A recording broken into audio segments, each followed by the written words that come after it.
Hi everyone, welcome back to my channel. My name is Libby. I created this channel to share my learnings and things I enjoy in hopes to inspire at least one person and build a high vibrational community. I'm so grateful to YouTube and to you for being here. I love who I've connected with. I truly feel like it's my soul family. Thank you, thank you, thank you. I'm learning so much from you, and I hope that I can give you something that will help you in some way. So I'm sharing what I learn here almost every day. Today I want to talk about one thing that I've asked the last video is, how do you know if someone is for you? They're there to help you look closer at what's aligned with your soul, or are they there just shaking things up and shaking up your peace? And what I've found is just being concrete in your values and mission and goals will help you be unshakable. So Grouch is one of my favorite rappers, and he has a line that says, draw a line in the sand and live by it. And so this is where I'm at right now. You know, this is why I do the things that I do. I'm very concrete and solid in my mission and values, down to where I spend my money, where I spend my time, you know, why I do the things that I do, and everything. So I think about family values. And so when I've met some incredible new people lately, and I have to filter out who's not aligned with my values. As much as I might like the people, I've met a lot of people lately whose children don't live near them, in fact on another continent. And I think about, that is not one of my values. It doesn't align with my values. I think about a future with them. I would want them to, you know, live under the same household as me, and if we have kids together, we all are under the same house. And I can't imagine what a child would feel like if they're on another continent and their daddy is with another family. And I never want to contribute to that kind of harm towards a child.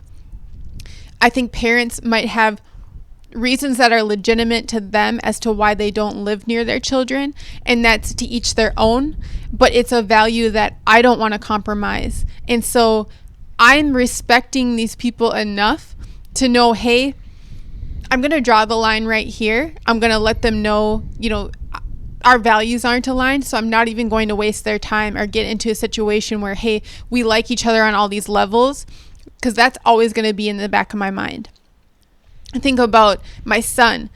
Who I'm with is going to be a reflection to my son, and my son's going to say, this is who you chose, mommy. And if that person isn't around their other children, I'm going to be showing him I have picked someone and I'm okay with that, and I'm not. So I think about too, you know, the moment I would be with someone like that, I would be trying to change the situation. Can the kids come out here? Can everyone move here, including my son's dad, to be closer to the kids? And that's just chaos. So I'm accepting that that is a value of mine, and accepting that it's not something that I can flex on. At the same time, I look at myself as a hypocrite because I'm out here on this island. My family is thousands of miles away from me, who I love dearly. My parents are my best friends. My grandparents are my best friends. I love my cousins. And a lot of people, my aunts and uncles, live in a close area. And I think about, you know, do they know how much I love them? And what I say is, yes, they know. When I go back, we spend 2 weeks to a month in really intimate experiences, staying right in their homes with them, living with them, going back to, you know, basically when I was in high school. And now I have this son that I get to share, who they love so much. And we get this really good quality time, whereas if we lived in the same city, we maybe wouldn't even see each other or spend that kind of quality time together. So we really cherish it and make it count. And we stay connected on video chat every week and do all kinds of calls. When my grandparents call, they have me on speakerphone, and they're like, oh, you know, it sounds like you're in the living room. You feel so close. So we're able to get that closeness. To me, those adult relationships are different than a child. I feel that a child from 0 to 18, they only see your physical presence here or far. And you know, I don't understand anyone else's situation but my own and my own values. So if you have found something that works for you, or you have a reason that you cannot be by your children, my heart goes out to you. It's just not in my values. I wouldn't take a job that would put me away from my son. Much as I want to be a pilot, much as I want to do all these kind of things, I very much want to see my son more. I think about the consideration of getting to know someone, considering I know that these values are important to me. So if I still continue to get to know someone whose children live in another continent or state, and I'm trying to look past that, it's almost like, this exists for me. I know it's a true value of mine. So why even waste their time? So say that they really start to like me, then I'm only hurting them by letting them in more, knowing that this core thing doesn't align with me. I think the more aligned that we can be with ourselves and know what we can flex on and what we can't, the less we will hurt other people. And I'm open to bringing in different perspectives and being concrete in where I'm at. If someone really presents solid evidence where on a soul level, on a meditating on something and thinking on it and just saying, wow, I can open my eyes up to that perspective. Maybe that can happen. And that's where we have to be open-minded in certain situations and working together to get things done. But as far as who I let in to my heart and really close to me, I do have boundaries. And so I hope that this helps you in some way. I just want to give a quick tidbit about stress. I know we can get so caught up in stress. Today I was going from meeting to meeting and just really caught up. Things were flying. Things were, whatever was true yesterday at work, everything is not true today. So it's kind of rework and everything. And I was getting really stressed out. So I just took a break to just say 5 minutes, what's going on this weekend? Oh, there's a gala. What would I wear to that gala? I started looking up fancy dresses and I got this quick creative break and I was able to go to the next meeting so energized.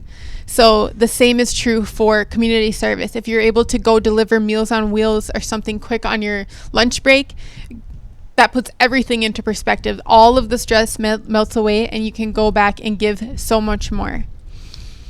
All right. And I also want to say, for me, I'm a really big energy person. So with values, sometimes I'm around someone that it just feels so good to be around them. And then I learn, some of our values aren't aligned. And I'm so bummed because that feeling is there. And it's almost like a soul level. It's like, does my soul want this?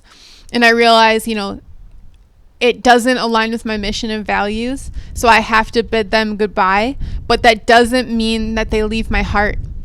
And I've realized, I became really fond of someone lately. And even in a relationship that I had about 7 years ago, the breakup was really hard for me and it took me a year to get over them. That might sound pathetic, but I learned so much from that person and I learned so much about love. And I realized that I can continue sending love and not expect anything in return. I truly learned unconditional love. And there would be times that I would have little breakdowns. I would miss certain things and I had to go out and find a brand new friend circle and everything. And my point is that you can still love someone. You can still, pine for someone and remember the good qualities. And I don't spend too much time in, the bad qualities about someone. I think about, I really liked this about them and that was cute. And I'm just mindful about how much time I spend there. And I don't go out and go try to beg for something back and force it. I just know that sending that kind of love will either help them receive more love, help and clear that energy between us if there's any negativity, and then also help me attract more love, more things that I really like. All right, I hope this helps you in some way. I'm giving you a big hug. And I hope to talk to you soon. Thanks for being here.